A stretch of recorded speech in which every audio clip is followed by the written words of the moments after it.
Hello everybody from Arlo White in the Live Broadcast Studio, and welcome to highlights of another excellent day's golf on Super Saturday in Greenbrier. Now, Live Golf history was made by this man, the high flyers Brendan Steele. This is his second shot at the par 5 17th. In it goes, the first albatross in league history, and it's Brendan Steele who is all smiles. Cam Smith teed off at 18 today. He made a par there, then proceeded to card a 27 over the front 9 holes to briefly take the lead. This was his third at 12, an eagle for Cam there, but he was overall level par through his last 8 holes and his 3 off the lead. Brooks Koepka is seeking a 5th Live Golf title. No other man has more than 3.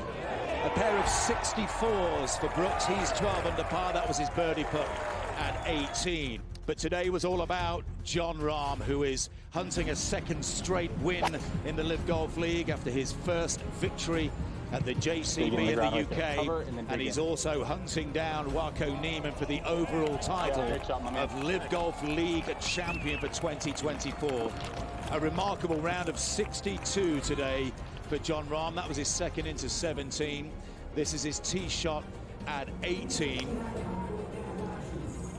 And you wouldn't bet against Jon Rahm going back-to-back and taking a lead into the final regular season event in Chicago in 3 weeks' time, seeking a first prize of $18 million. And he rounded things off superbly with a birdie putt at the first, an 8 under par 62 today. Jon Rahm will take a 2-stroke lead into Championship Sunday. Ripper lead the team comp by 1.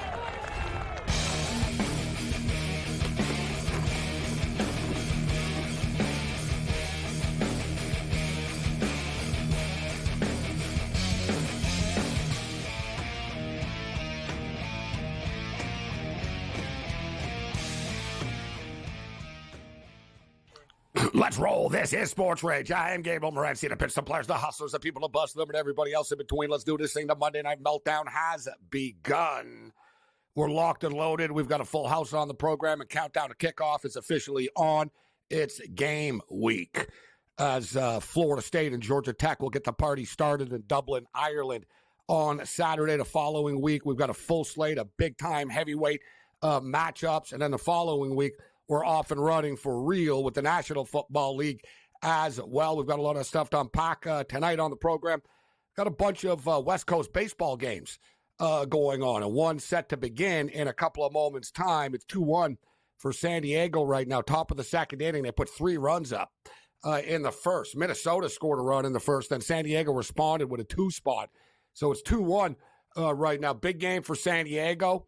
And, of course, a big game for Minnesota. You could say it's a big game for a lot of teams in Major League Baseball. The wild card picture is very crowded right now. So every game's a big game for the Boston Red Sox right now. Every game's a big game for the San Francisco Giants, although none of us really believe the Giants are in the mix.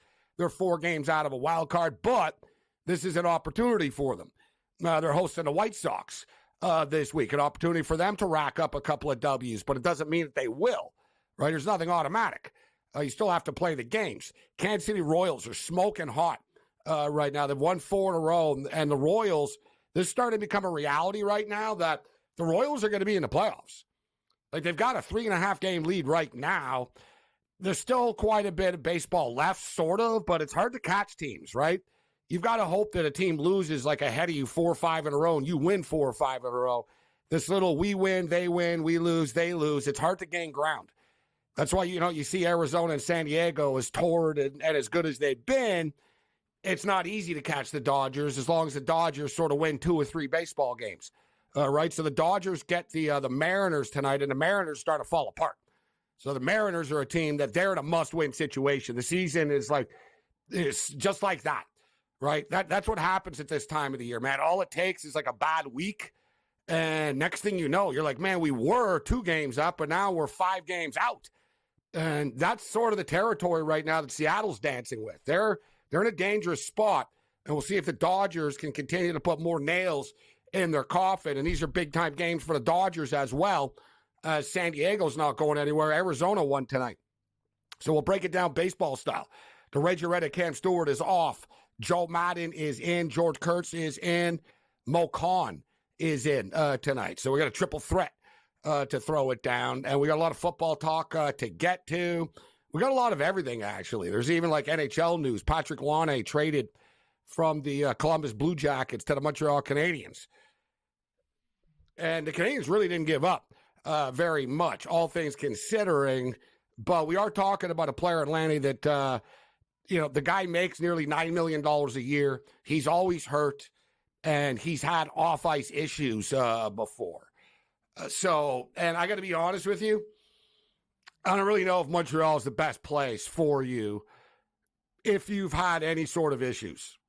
And he hasn't had substance abuse issues. It was more mental health type of stuff. But Montreal is one of the most intense places to play.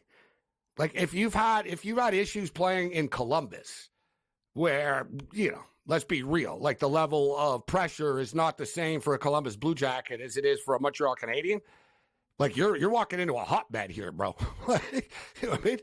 This is like you suck for 3 games and, they're chirping you in the parking lot and in the grocery store. Right? Like they take this stuff home with them. And they don't care who you are. Like there was the legendary moment when fans got in Carey Price's face in a preseason and he told them, chill, it's the preseason, man. Right? They're like, you were terrible last night.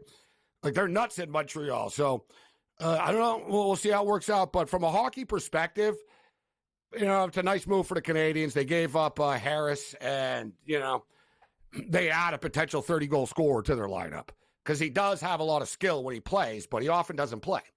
And there's often like an issue. He's unhappy. He's always unhappy, this dude. So sort of like Pierre-Luc Dubois in a way. You know what I'm saying? It's like, I don't know, you're not happy there. You're not happy here. It's always sort of if he's in the right spot, it'll really work out. And I don't know, is there a right spot?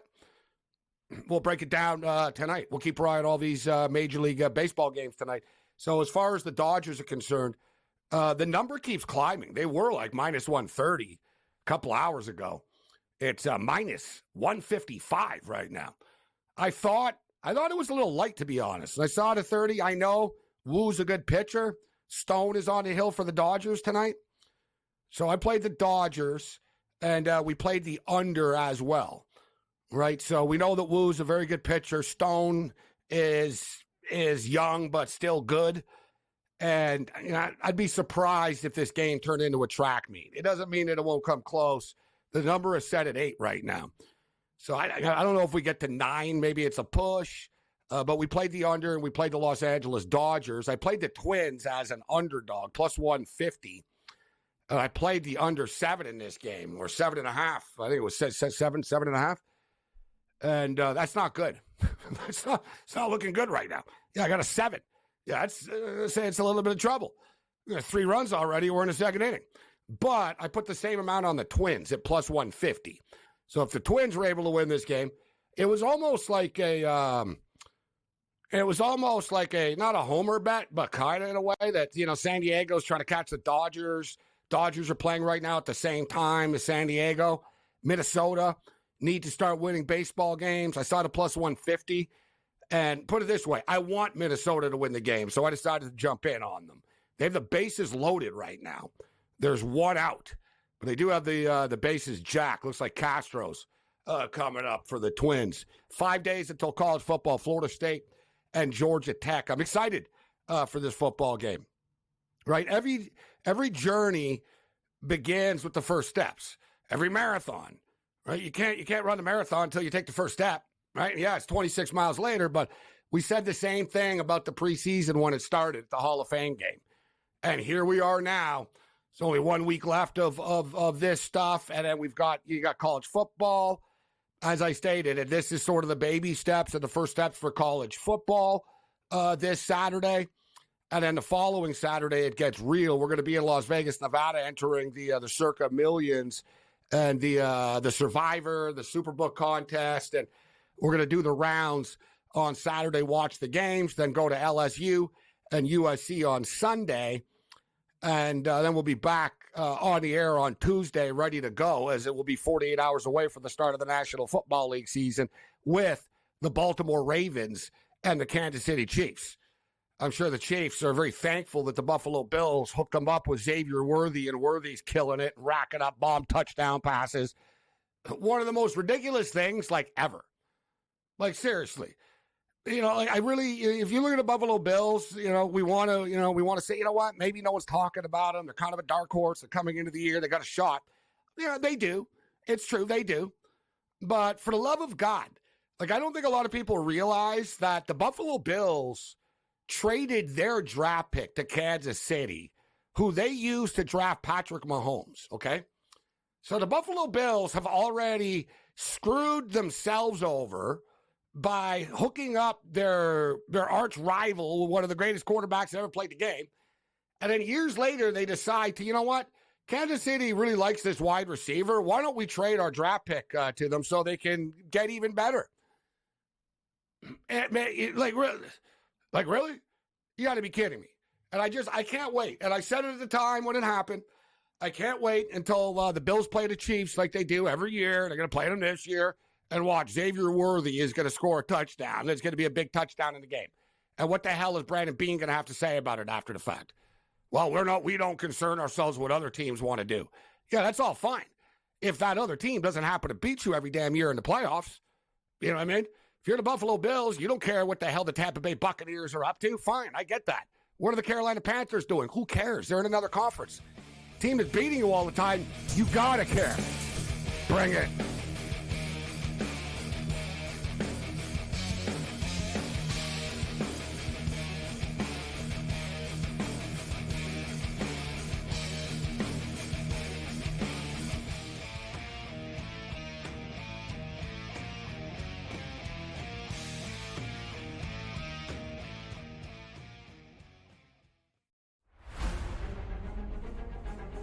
Hello everybody from Arlo White in the Live Broadcast Studio, and welcome to highlights of another excellent day's golf on Super Saturday in Greenbrier. Now, Live Golf history was made by this man, the high flyers Brendan Steele. This is his second shot at the par 5 17th. In it goes, the first albatross in league history, and it's Brendan Steele who is all smiles.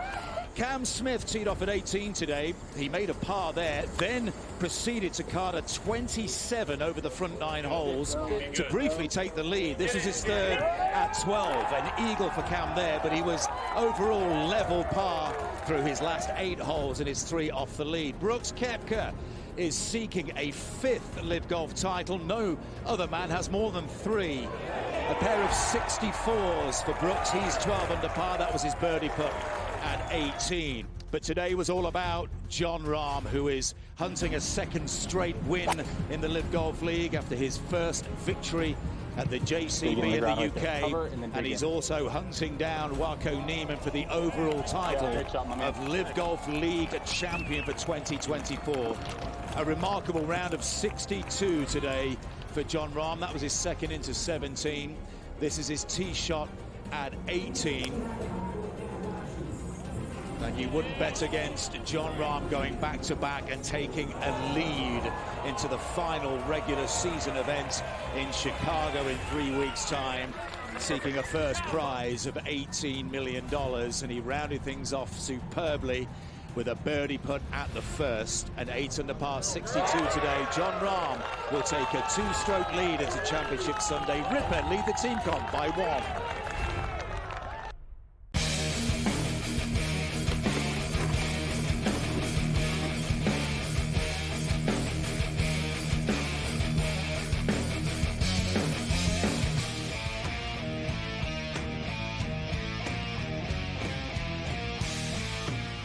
The Monday Night Meltdown. This is Sports Rage. I am Gabriel Morency, the Pistol Players, the Hustlers, the people to bust them, and everybody else in between.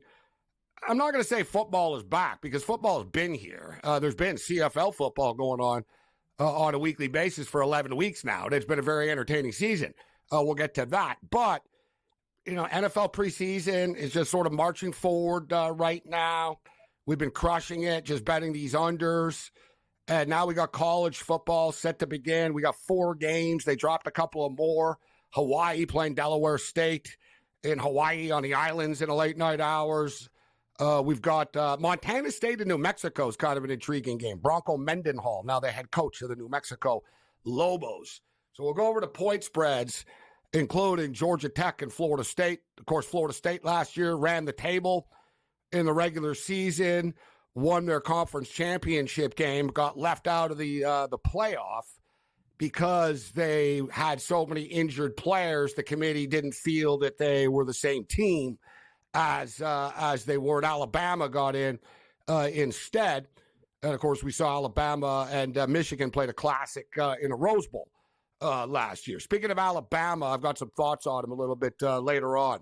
Let's bring in Joe Madden right now. We got Major League Baseball going on right now, Joe, including the Dodgers and the Mariners. I played the Dodgers and the under in that game. We have the Twins in San Diego in action. Already 2-2 right now, Joe, in the bottom of the second inning in this baseball game. What do you think about the West Coast Major League Baseball action tonight? Yeah, great action out there. I did play the Twins team total under 3.5. So not impressed to see they've already got 2 runs here at the bottom of the second. I really didn't expect that. I expected the Padres to come out much stronger in this matchup here. And then looking at the Dodgers and the Seattle Mariners, I need the bottom of the first to go with no runs. I played the Nerfy in this one, expecting Wu to come out nice and strong, as well as... Why am I brain farting on who started for the Dodgers tonight? Who got the start here, Gabe? Gavin Stone. Yeah, I took his strikeouts over 5.5 strikeouts as well. That was coming in at plus 124. Gavin Stone has been really strong for them, and I'm not expecting a lot of runs in this one. So at least not to start. You know the Dodgers can be dangerous. Ohtani, if anyone, I think could hit off Brian Wu tonight. That was coming in at plus 210 for the home run. The Seattle Mariners are the number 1 team to the under with no runs in the first inning in Major League Baseball this year. They have been a very strong no run in the first play, the Mariners. But the Dodgers, on the flip side, are one of the best, teams to score in the first inning because of the fact you've got to deal with Ohtani, Betts, and Freeman. Right? It's not an easy first 3 batters to get out of a baseball game, but we'll see. You got through half of it right now, and the bottom of the first has just started with a strike to Ohtani. Of course, Dave Roberts moved Ohtani to the leadoff spot when Mookie Betts got hurt and has left him here. So now Betts is batting second in this Dodgers lineup. And we have the San Francisco Giants tonight taking on the Chicago White Sox, and this is one of these games where I stayed away from it, believing that the White Sox would kind of be a problem for them tonight. It's just one of those public parlay plays of the night or run line plays of the night. And quite frankly, San Francisco really aren't good enough to be laying a 1.5 against anybody. It's still scoreless right now, too, in the bottom of the third inning.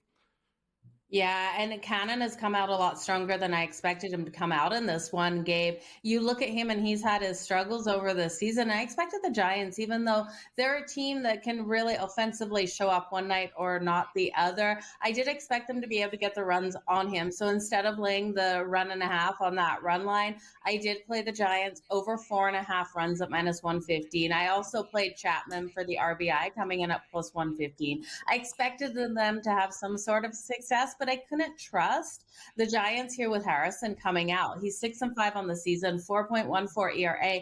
And in the month of August here, he's absolutely been getting destroyed. 3 starts in the month of August. The ERA is over 7 in those 3 starts. So I won't be shocked if the Chicago White Sox get the hits off of him as well. I think maybe we could look at a live total at the moment. I'm just trying to pull it up what it's sitting at. It's coming in at 5.5. Plus 108 to the over, Gabe? Yeah, 5.5 right now. It does seem a little low. It's the end of third already. We're going into the fourth inning of this game. The Giants are still big favorites. They're still minus 225 favorites, minus 115, plus minus 1.5, plus 115 right now on the run line. White Sox are plus 175 on the money line. I'm not going to bet the total here, but it does feel a little light. Yeah, I wouldn't be surprised if this is one of these, 2-1, 3-2 type of baseball games this evening. We should let everybody know Shohei Ohtani led the game off with a single to left field, just sort of squeaked into the outfield. So Tawny's on first base right now. Mookie Betts is batting with nobody out in a scoreless game at the bottom of the first inning. At Chavez Ravine, the Dodgers are trying to hold off San Diego and Arizona. Arizona got the W tonight. And, of course, San Diego currently in action as we speak. And I was going to say, where's Mary Hart? But Mary Hart is right behind home plate tonight, just for the record. Nice. Entertainment tonight. Entertainment tonight in the house. So, yeah, busy night tonight on the diamond as far as the West Coast is concerned. And here's another one, Joe, where I didn't play it. I was going to play them, but they weren't getting the odds. So the game was basically nearly a pick-em. So I was like, nah, I'll just pass on this. But the Athletics and the Rays, I'm not surprised. The Athletics are up 2-0 right now on Tampa Bay. Yeah, it's not a shocker looking at what the Tampa Bay Rays had to go through yesterday, going all the way into that 12th inning with the Arizona Diamondbacks. And that was crazy game. They kept being able to load those bases out there if you were watching it live, and they couldn't bring those runners home between those two teams. So Tampa being able to get the win there and then having to play 12 innings and then fly all the way to Oakland. It was a fade for me of the Tampa Bay Rays, but only in the way that I took the Oakland A's team total to the over 3.5. So I need a couple more runs out of them in this game. We'll keep people up to date with what's going on the diamond. It was a busy weekend and a big day. A lot of news coming from the football world, including the CFL. Chad Kelly has been cleared to return to the Argos. And Nate Rourke is back with the Lions, but they lost anyways.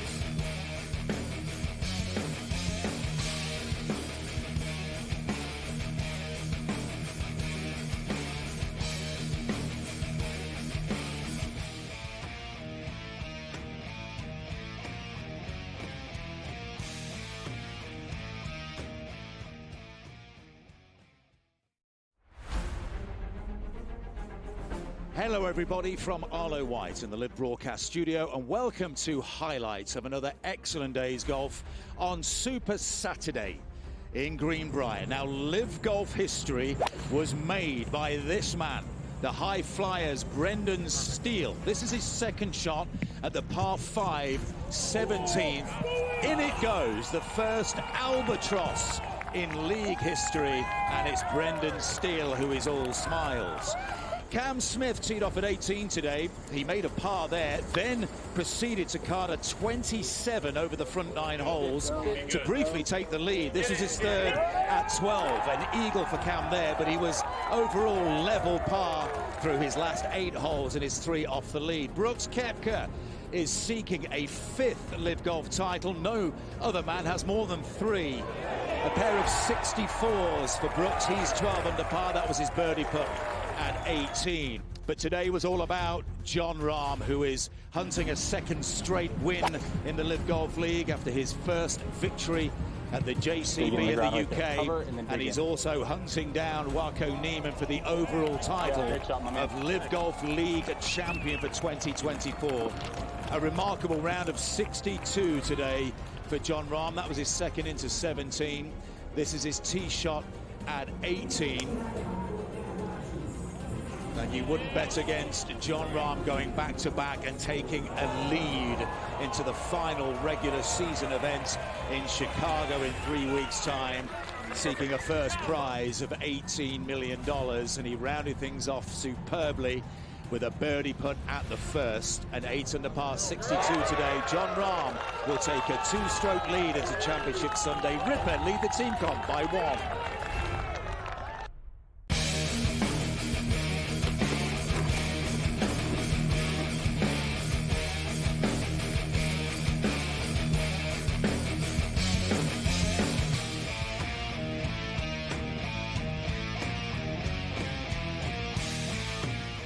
This is SportsRage. I'm Gabriel Morency, SportsGrid Radio and Television Network, Sirius XM Channel 159, and many more affiliates and networks.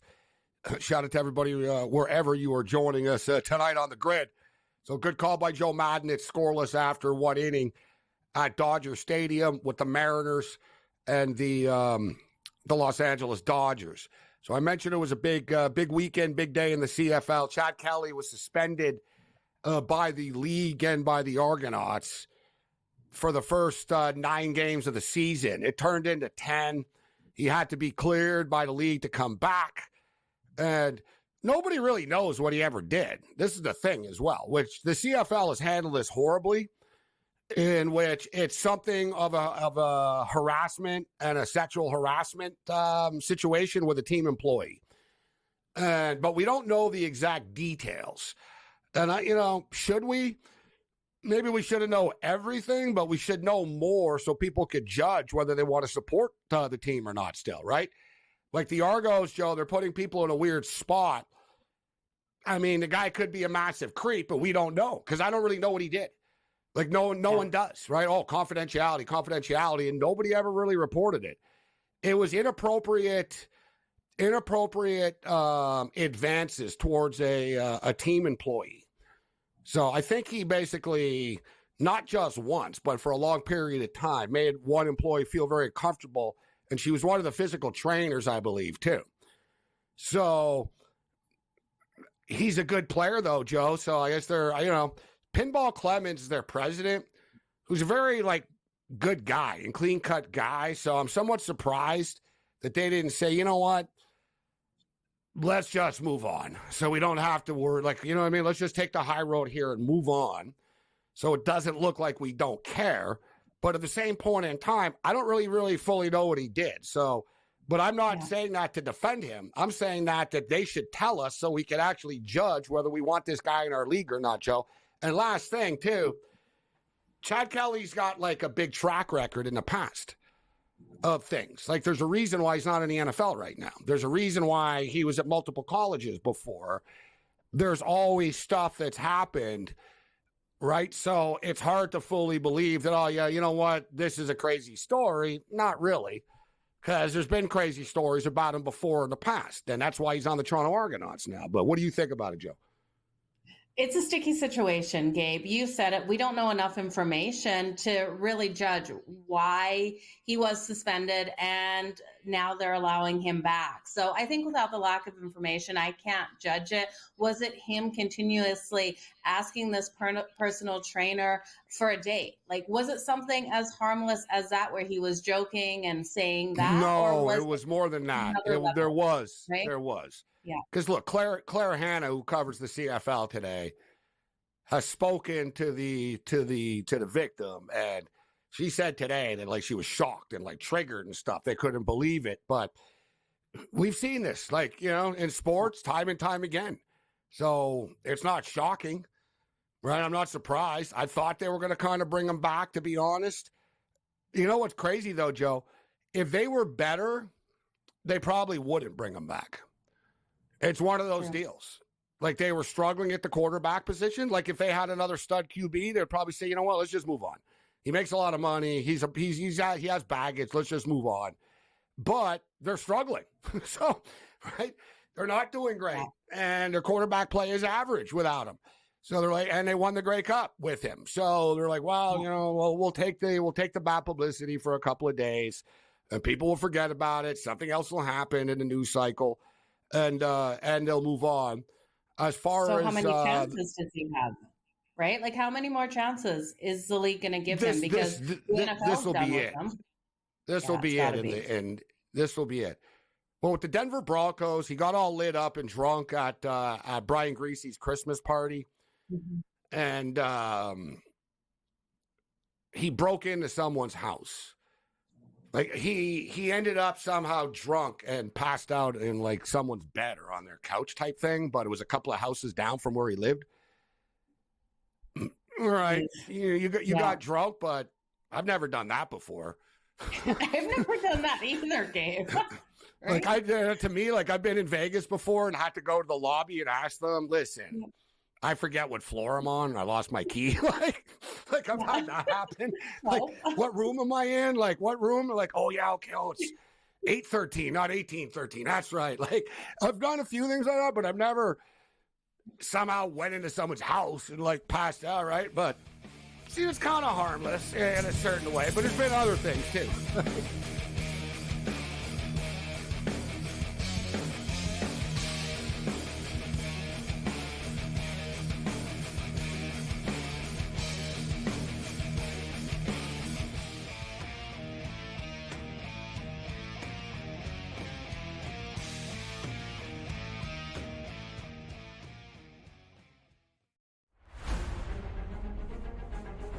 Hello everybody from Arlo White in the Live Broadcast Studio, and welcome to highlights of another excellent day's golf on Super Saturday in Greenbrier. Now, Live Golf history was made by this man, the high flyers Brendan Steele. This is his second shot at the par 5 17th. In it goes, the first albatross in league history, and it's Brendan Steele who is all smiles. Cam Smith teed off at 18 today. He made a par there, then proceeded to card a 27 over the front 9 holes to briefly take the lead. This is his third at 12. An eagle for Cam there, but he was overall level par through his last 8 holes and his 3 off the lead. Brooks Koepka is seeking a 5th Live Golf title. No other man has more than 3. A pair of 64s for Brooks. He's 12 under par. That was his birdie putt at 18. But today was all about Jon Rahm, who is hunting a second straight win in the Live Golf League after his first victory at the JCB in the UK, and he's also hunting down Wako Neiman for the overall title of Live Golf League champion for 2024. A remarkable round of 62 today for Jon Rahm. That was his second into 17. This is his tee shot at 18. And you wouldn't bet against Jon Rahm going back-to-back and taking a lead into the final regular season event in Chicago in 3 weeks' time, seeking a first prize of $18 million. And he rounded things off superbly with a birdie putt at the first. An 8 under par 62 today. Jon Rahm will take a 2-stroke lead into Championship Sunday. Ripper lead the team comp by 1.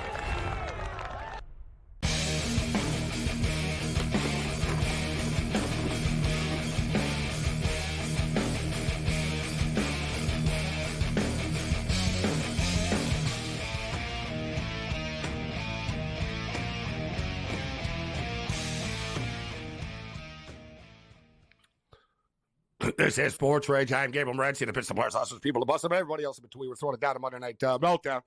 Still scoreless in a baseball game. Former Dodger Justin Turner. Of course, he's on the Blue Jays this year, but now he's on the Mariners, so he just got a nice little ovation. They gave him a tribute at Dodger Stadium tonight. He is one of the more popular Dodgers over the years. In recent, he is a popular guy wherever he goes. Red Sox as well, obviously. So Joe Madden kicking with us. So, Joe, speaking of the Argonauts, they're 2.5-point favorites over the Saskatchewan Roughriders. And this CFL season's been super entertaining. Like, it's gone by extremely quickly. But as far as just like the competitiveness of it, there's a saying in the CFL for people who have been around the league a long time that the games, that really the league begins at Labor Day weekend where it gets real. And, you know, this year it's a little bit different. It's already real. And we're almost right back to where we started, actually. Like the BC Lions guys at one point were 5-1. All right, they lost the first game of the year. They won 5 games in a row. They were 5-1. They were running away with the division. You know, the Rough Riders were there behind them, right there, sort of. But you know, it's like, wow, BC look really good. They're 5-1. Their win total's 11.5. Fast forward, Joe. Here we are after 10 weeks of 10 games for them, and they're 5-5 right now. They're not even in first place. The Rough Riders are 5-4-1, but they're barely ahead. The Bombers are starting to put it together right now, right? They started off the season 0-4. Now they're 4-6. Hell, the Edmonton Elks were 0-7 guys. Now they've won 3 games in a row. They're 3-7. Your Stampeders, Calgary Stampeders, are 4-6. We've got a big-time battle right now for the playoff spots in the Western Division, Joe. And I'll tell you what, the East, you know, listen, Hamilton are basically out of it. But a lot of times the East, there's only one good team or maybe kind of 1.5 good teams or 2, like at the max. You know, you got the Red Blacks who are pretty good right now. The Argonauts are an average team, but they got their quarterback coming back. And you got the Montreal Alouettes who are 9-1. It's been a fun season, and these games are starting to matter right now. Yeah, they absolutely are. And I actually can't believe how strong the Montreal Alouettes have been this season. They're playing absolutely phenomenal. It was such an exciting game with them and Saskatchewan this weekend. A tight one as well, with Montreal being able to get another win. They're winning at 27-24. I look at the matchup between Saskatchewan and Toronto, and I got to think, with Chad Kelly back, he's going to be able to get that ball moving. I do think he will be not rusty out there and will be able to get those points on the board. But you look at Trevor Harris, what he was able to do against that defense of Montreal in this last game out. And I think he's going to have success here moving the ball on the Argos defense. He went 31 of 39 pass attempts, and he went for 355 yards, Gabe. So I'm going to have some big plays on Trevor Harris to be able to get his passing yards to the over, as well as I think I'll play on Saskatchewan plus the 2.5 in this one. I'm going to go with the Argos here due to the road home dichotomy. And for people, if you look at the CFL this year, guys, I can't really recall home field advantage meaning as much as it has had in past years. Generally, like it's sort of like, yeah, okay, but they don't have any big home field advantage or anything. Yeah, you got to travel. But guys, look, the Montreal Alouettes are 4-1 at home. The Ottawa Redblacks are 4-0 at home. The Toronto Argonauts are 4-0 at home. And what that tells us is these teams, historically, the CFL, the West has kind of beaten the East all the time. So, like over the years, it's always been the teams from the East go out West and they never win. And the teams from the West go out East and can win and win like half the time type of stuff. Now, teams are having a hard time going on the road, just point blank. If you look at teams like, their records, and the Rough Riders are a good example. The Rough Riders are 3-2 at home, and they're 2-2 on the road with that one draw on the road. They got a tie on the road. The BC Lions, 3-1 at home, 2-4 on the road. Bombers, 3-2 at home, 1-4 on the road. Your Calgary Stampeders, Joe, 4-1 at home, 0-5 on the road. That's why at this point, I don't know, you don't really have to cap it and oversimplify it. It's like, well, they're playing at home and the game's basically a pick-up, so I'm going to take the home team in this league. Yeah. So that's why I look at that game on Thursday night, the Rough Riders and the Argonauts. The Argonauts are 2.5-point favorites. The total is 50. Friday Night Football, Hamilton get 9.5 at Winnipeg. Hamilton really are a bad football team right now, but I'm not really in love with laying 9.5 points, but the Bombers will beat them. They got to beat them in this matchup. You look at that last game there for Hamilton, they were playing the Edmonton Elks. And yes, they had all three of their quarterbacks come out. Bo Levi Mitchell was able to put up 294 passing yards, and this team still wasn't able to get the win. He threw 2 interceptions out there, and I don't know what's happened to Bo Levi Mitchell this season, but his erratic passes and his amount of interceptions he's been throwing, he's one of those quarterbacks right there with Vernon Adams Jr. who can get the ball really flying down the field and rack up those passing yards, but he's so erratic out there. I can't trust him, and I can't trust him in this matchup versus the Winnipeg Blue Bombers. I do think the Bombers can get the win. Maybe I'll look at a first half bet here for the Bombers. Zach Collaros in the last game threw an interception as well. 1 passing touchdown, 288 yards for him. The throw to Dembski to start that game for Winnipeg the other day from Collaros was absolutely beautiful, and I think we're going to see a lot more of that here versus Hamilton's defense. Their secondary is atrocious, Gabe. Well, that's the one thing that stands out is the total 49 in this game. Listen, Winnipeg's defense is playing better, and Winnipeg's offense isn't awesome or anything like that. They kind of put up 23 and grind it out, but Hamilton are just so bad on defense. They're second, they just give up one big play after another. They kind of quit in the last game, which, truth be told, they might actually play with a little bit more urgency after last week. Because it was kind of rock bottom for them. They tapped out at one point. There was a few plays where players kind of stood around. Nobody tried to tackle. I don't know if it was shell shock, right? It was late in the first half where they gave up 28 unanswered points or something, Joe, right? It was one after another. And it was some bad luck along the way, but I remember there was one play, and it was there was literally 4 players, and they all just sort of stood there. and watched the Edmonton Elk run into the end zone out of frustration. It was almost like, it's not my job, it's not my assignment, so screw it. And they all sort of just watched it happen. And I was like, man, that's like, I don't like saying that teams are quitting, but they quit, they battled back a little bit in the second and they got punched in the mouth again. But they might have a little bit more urgency, but I think they're going to give up a ton of points. I think that the game will go over. Then you get the BC Lions guys who have been a complete train wreck. Like I said, they've lost 5 games in a row. They've been absolutely dominated in like 3 of the 5 of them. Like, yeah, their quarterback got hurt. Their only excuse this week was Vernon Adams is hurt, their star quarterback, and he got hurt, and they panicked that he was going to be out for another couple of more weeks. So they decided to sign Nate Rourke and worry about having 2 quarterbacks after, and they're just going to trade Vernon Adams in the offseason. And Nate Rourke came back from the NFL, and he only started practicing on Wednesday, had a couple of practices, and they were flat once again. It wasn't Nate Rourke's fault, but just overall, the BC Lions have a lot of little problems. They're not like massive problems, but they sort of have little problems that compound, and they're not going away, which is the problem, Joe. And I'll tell you, too, one thing about the BC Lions, guys, they knew they were hosting a Grey Cup this year, and in all actuality, guys, the last 2 years, they spent more money. Like, coming into this year, I kind of wondered about a lot of things. I was like, why did you let James Butler go? Like, the running back, and why you should have replaced somebody's wide receivers. You went with all these young Canadian wide receivers. At first, it was great. Now they don't get open anymore, or they drop balls. Matthew Betts led the CFL in sacks. He's on the Detroit Lions now. They didn't replace him.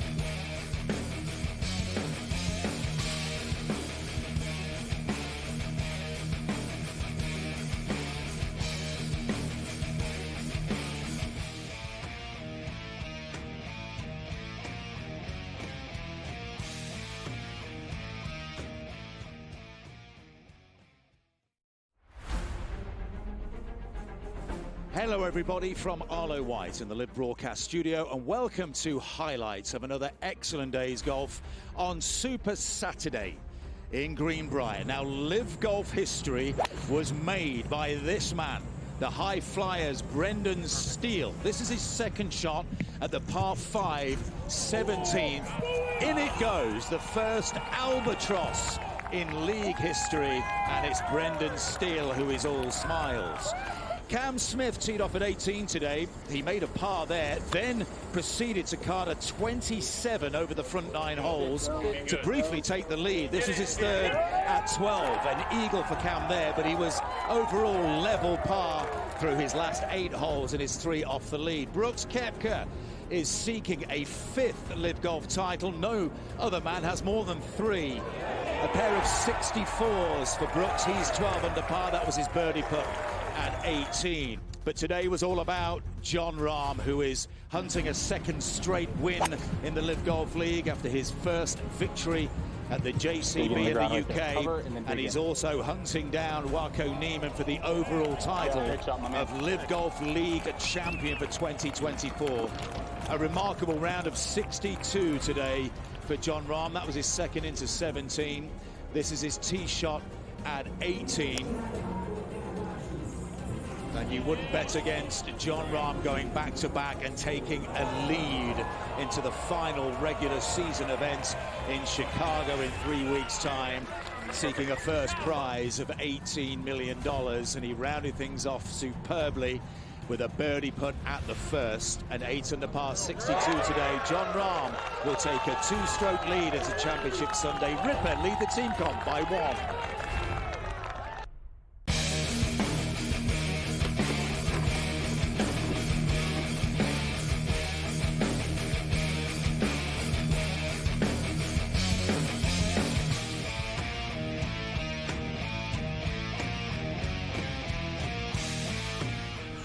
Still scoreless at Chavez Ravine right now. Mariners and Dodgers were in the top of the 3rd inning of that baseball game. Other baseball scores right now to get you caught up to date.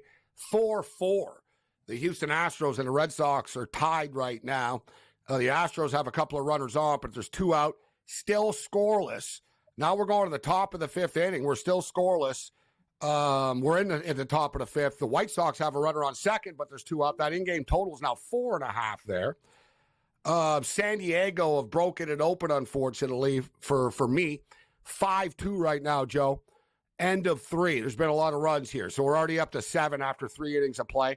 The Athletics still lead the Rays 2-0. Mid-4. They're minus 450 right now. The Rays are plus 320. And the in-game total at Dodger Stadium is 6.5. We're top of the third. We're still scoreless. Minus 170. The Dodgers are now favored. The Mariners are plus 140. I don't really understand that, considering the Dodgers closed at 155. The game's scoreless. They should be smaller favorites, Joe, not bigger favorites. Like, you know what I mean? Yeah, and like, it's scoreless. It shouldn't be going up. It should be like minus 130 now or something like that. But they just made it minus 180. They're not playing around in game. Evidently, people are betting the Dodgers only here. We were talking about the CFL, Joe. So this really is, it's early to say that it's a must-win game, but it kind of is a must-win game for the BC Lions against Ottawa. Listen, Ottawa's win total was 6.5 this year, guys, and we bet the over, and they're 6-2-1 on the season. They've only lost 2 games. They have 6 wins, 2 losses, and 1 tie.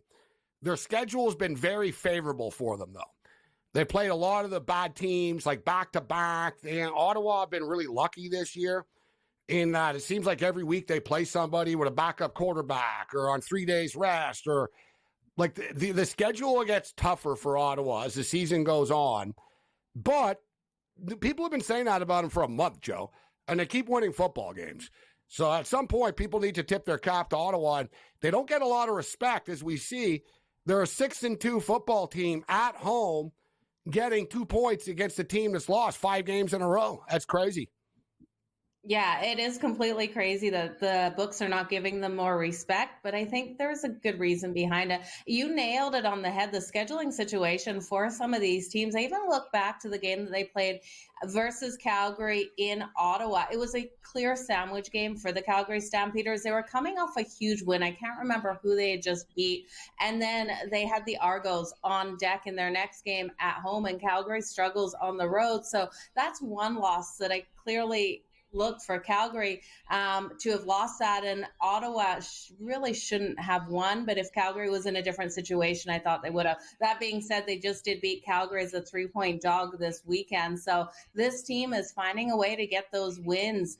I still can't believe they have 6, and I think they come back down to level here versus the BC Lions. I think the BC Lions will be more prepared with the quarterback out here. And I think Stanback will have success with his leg. That run game really got going in the last game for the BC Lions, even though they weren't able to get the win. So I'm looking for Stanback to come out strong. I'm looking for Nathan Rook to come out strong in this one as well and complete more of those pass attempts, because he went 8 of 25 for those pass attempts, and I'm looking for him to find more success, Gabe. So I'll grab the BC Lions straight up on the money line at minus 115 right now. It was a bad idea to start him after 3 days, right? But they didn't. That's another thing. Like I said, the BC Lions this year have pushed a lot of the wrong buttons. I'm just calling it like it is. They cut all their quarterbacks. They sign Rourke. Like, it's like, okay, we bring him in, but, you know, maybe we should start the kid that's just started the last couple of weeks and ease Rourke into this thing a little bit as the game goes on, right? Like, you could tell the rhythm just wasn't there. It's asking too much in football in 2-3 days. Although Baker Mayfield pulled it off last year with the Rams, but that's what made it so special. And then you get the Edmonton Elks and the Alouettes. The Alouettes are just money. They've won 17 of their last 18 games going back to last year. Out of those 18 games, I think they're like 15-2-1 against the spread. Now they're laying 7.5. I don't know. We'll see what the quarterback situation is. I assume that Trey Ford will probably be healthy enough to play in this game. But even with that being stated, the Alouettes are just not a team you want to ever get in front of, Joe, in my opinion. Yeah, not this season especially. This team is really dominating out there on the field. And you look at the wide receiver Rambo and his receptions in the last game, 7 receptions for 94 yards. I will be looking at him in this matchup here versus Edmonton. We know that secondary can be soft. And I'm hoping for the Edmonton Elks, we do see Trey Ford out there. I love what he's able to do with his leg, a nice dual threat quarterback. But Bethel Thompson had a really good game in that last one. but it was versus Hamilton. So you've got to weigh that into account. I'm almost ready to ult the line here for the Montreal Alouettes, Gabe. I think they can win this one by double digits. If I'm going to lay the 7.5, I'm ulting it for sure. The Chargers wrap up their preseason with the Dallas Cowboys. Cowboys are 3.5-point favorites in this game. We took the Cowboys against Vegas on Saturday night in Vegas. Thought the number was a little bit high. Herbert, good news. He's expected to be ready to go in week 1 against the Las Vegas Raiders. And speaking of Vegas, that's where the Chargers open up their season against the Las Vegas Raiders, Joe. And in Los Angeles, Raiders-Chargers against the Raiders. The Chargers are 3.5-point favorites in the football game. I can't get behind it. I know they say Herbert is 100% ready to go, but that's such a nasty injury, and you never know when that pain is all of a sudden going to hit those players. And I just think he gets in that game and he steps back in that pocket, and I can imagine the feeling of that pain shooting up his legs. So I think Gardner Minshew will do well versus the Chargers defense. We know they've had struggles, and while they made improvements here, I'm not willing to back them laying 3.5 in the first game, Gabe. It would be the Raiders plus the 3.5. I think it's a tight game out there between the two rivals. It was 3. It's gone up to 3.5 right now, which I find a little bit interesting. Gardner Minshew's been announced the starting quarterback for the Las Vegas Raiders, and I'm with you, Joe. Even though the game's in Los Angeles, the Raiders are super popular in Los Angeles. It's almost, like they have more fans in LA than they do Vegas, to be honest. Yeah. So right now, I would say, the Raiders' depth is their problem. But week 1, I think they're live. Thanks, Joe.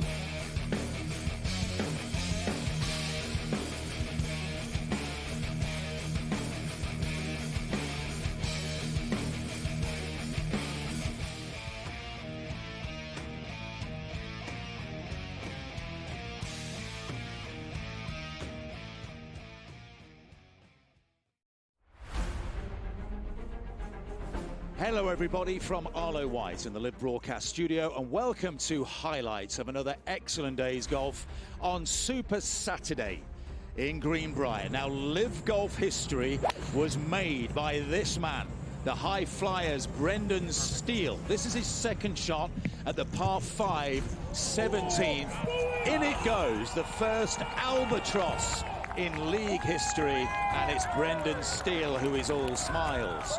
Cam Smith teed off at 18 today. He made a par there, then proceeded to card a 27 over the front 9 holes to briefly take the lead. This was his third at 12. An eagle for Cam there, but he was overall level par through his last 8 holes and his 3 off the lead. Brooks Koepka is seeking a 5th Live Golf title. No other man has more than 3.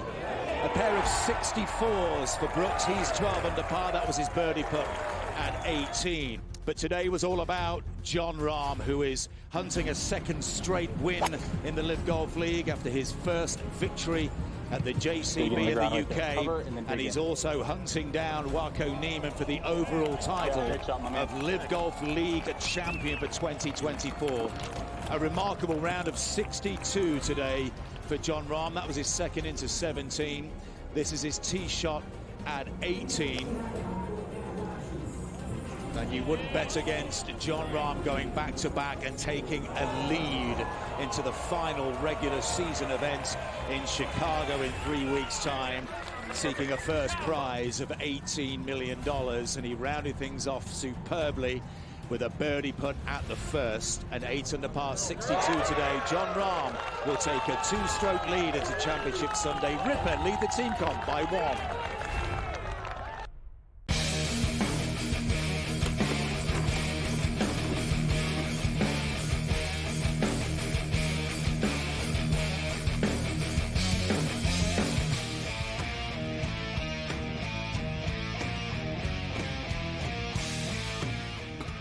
Countdown to kickoff is on. We're 5 days away from the start of the national of the college football season, and 17 days away. I was just looking up. I'm like, is it East Coast or West Coast? Where are we right now? So no, it's still it's not midnight on the East Coast, right? So I get confused sometimes. But So 17 days, 16 days at midnight tonight. 17 days away, 5 days away from call. So it'll be 16 days, basically 2 weeks. It's around the corner right now. The Ravens and the Chiefs are the first game up. But speaking of line movement, let's take a look at the lines because we've had some line movement for week 1 games. The Chiefs were 3-point favorites. I'm seeing 2.5 right now. KC minus 2.5 against Baltimore Thursday, September the 5th. Total 46.5. Sounds a little light, doesn't it? Like, seriously, 46.5 points between these two teams? I get it that it's week 1, but the Chiefs are going to get into the high 20s, I would imagine. Like, to me, like, if you ask me, like, right away what I think the score of this football game is, I'm like 27-24, right? Something like that. I don't think it's, is it 2017, 23-20? I don't think so. I think they come out just sort of clicking. Lamar Jackson's going to be running around. Doesn't matter if it's week 1 or not. He's still fast, right? So Lamar can make some plays. I would expect the Chiefs. Like I said, we're just kicking the tires on this right now. But looking at the total, feels a little light at 46.5. As far as the game itself is concerned, I'm just tired of losing, betting against the Chiefs. Right? It's just one of those type of deals where the Chiefs haven't been a great ATS team over the years because, like a lot of championship teams and teams with stars and stuff, they're going to be overvalued and overpriced. So the Chiefs haven't been a great ATS team, but this isn't really an ATS game. This is like, they're minus 150 on the money line, 2.5. Like, they basically just need to win the football game. And since we've been doing these Thursday night games, the NFL, they didn't used to have the Thursday night game, right? Oftentimes, the Super Bowl champion would play on the Monday night opener or something like that. And there used to be a fade in the old days, but since these Thursday night games, the home team and the Super Bowl champion team is pretty much dominated. I know the Bills, the last few years, there's been a few of them, right? The Lions went in there and beat the Chiefs, and the Bills beat the Rams. But this is only 2.5 right now. I was at that Bills-Rams game a couple of years ago in L.A. after the Rams won the Super Bowl. So point spread 2.5 there. Then, this is really cool. Very unique this year in the National Football League. We've got the Thursday night game. You don't have to wait until Sunday. They're playing Friday. They're playing Friday night at 8:20 Eastern time in Brazil. And the Philadelphia Eagles are 2-point favorites over the Green Bay Packers in a stadium that you're not allowed green in. So I guess they're going to have to look the other way because there's going to be a hell of a lot of green there. Total of that football game is 48.5. The Eagles are minus 130 on the money line. The Packers are plus 110. As it is right now, I'm leaning with the Green Bay Packers in this football game. I'm not in love with the Eagles camp. I haven't heard great things about their camp, to be honest, behind the scenes. You know what I mean? Like some you hear, oh yeah, they're having a really good camp and they're, this and that. I haven't heard that about the Eagles. We've heard stories about Jalen Hurts and Sirianni not being on the same page, that Hurts has attitude and there's like fractures in the room. Remember last year it was a flat-out disaster in that room, right? And I don't know if they fully ironed everything out. It seems to be carrying over a little bit. Now, I should note also, to Philadelphia, what I don't like about them, too, is the Eagles haven't played anybody in the preseason at all. Like, at all. So, they're just going to, you guys are just going to, like, Jordan Love's been playing. Like, you guys are just going to roll out Jalen Hurts and everything's going to be fine, right? Now, Saquon Barkley, word is Saquon looks really good. Right, so I'm not saying it's all negative, and I still think they win the division. But where I'm going with this is I'm leaning with the Packers in this game, but I think the Eagles are the play to win the NFC East this year, but I think they're going to lose in week 1. So I'm almost thinking, you know what? I'm not saying I won't play them before the year starts, but I'm going to play them, but I'm also going to plan on them losing to the Packers in week 1. Cowboys win week 1. And then suddenly we're getting a much better price with the Philadelphia Eagles. And no panic, it's only one game that they lost. Ooh, they lost their first game. But you see, I'm already thinking about stuff like this right now. Because I'm like, yeah, I like the Eagles to win the division, but kind of leaning with the Packers in that game. And if the Cowboys are going to win in week 1 and the Eagles lose in week 1, suddenly the Eagles are going to be bigger plus money to win the division. George Kirk steps up in the next.